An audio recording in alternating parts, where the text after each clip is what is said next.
City 55 news plus के chief reporter Mohammad Yunus अर्रहमान Siddiqui की report के मुताबिक MALC की जानिब से जिस्मानी ज़हनी माजूर बच्चों के लिए एक तकरीब मुकामी होटल में मुनक़िद की गई। तकरीब में वज़ीर आला सिंध के बराए इंसानी हकूक़ मुशीर राजवीर सिंह, MALC के CEO मेरवन लोहो, PEDF के सेक्रेटरी ताहा अहमद फारूकी और दीगर ने कहा कि जिस्मानी और ज़हनी माजूर बच्चों के लिए मिलकर हम सबको काम कर रहे हैं। राजवीर सिंह ने कहा कि MALC डिसेबल बच्चों के लिए अच्छा काम कर रहे हैं। सिंध गवर्नमेंट भी इस काम में उनके साथ है।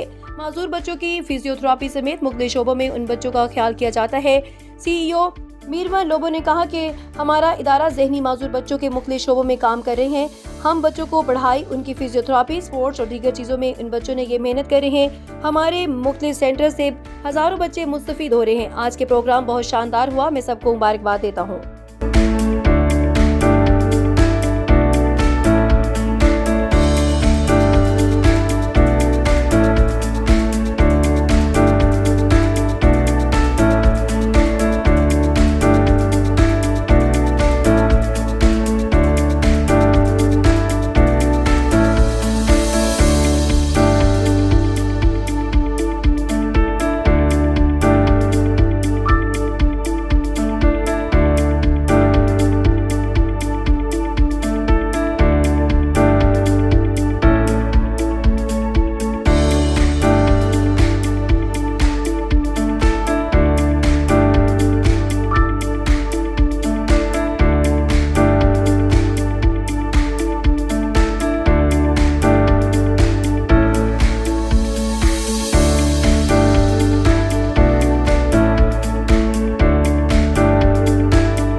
इस प्रोग्राम देखें, मैं बता रहा था कि मैं तो शुरू से, जब से मेरे को ये रिस्पॉन्सिबिलिटी मेरी ह्यूमन राइट्स की मिली है, तो मैं हर इस तरह के प्रोग्राम जहाँ पे भी मेरे को इनवाइट किया जाता है या मेरे को इतला मिलती है, मैं हाजिर हो जाता हूँ, क्योंकि मैं तो इस अहमियत देता हूँ इस सोसाइटी को, या ये हमारी फैमिली है।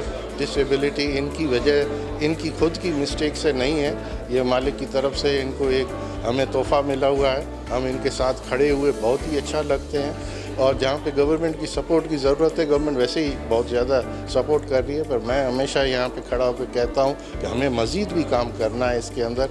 जहाँ जहाँ किसी चीज़ की ज़रूरत होती है, इनके कहने से या इनके बताने से पहले हम एक्शन में आ जाएंगे और इनके साथ खड़े रहेंगे, क्योंकि ये हमारे ख़ानदान का ये हिस्सा है, मैं तो ये समझता हूँ।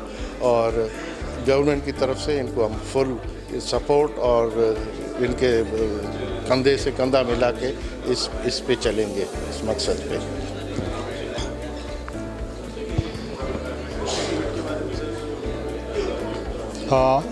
देखिए, ये एक ज़ाहिर सी बात है कि इंटरनेशनल डे ऑफ डिसेबिलिटी है।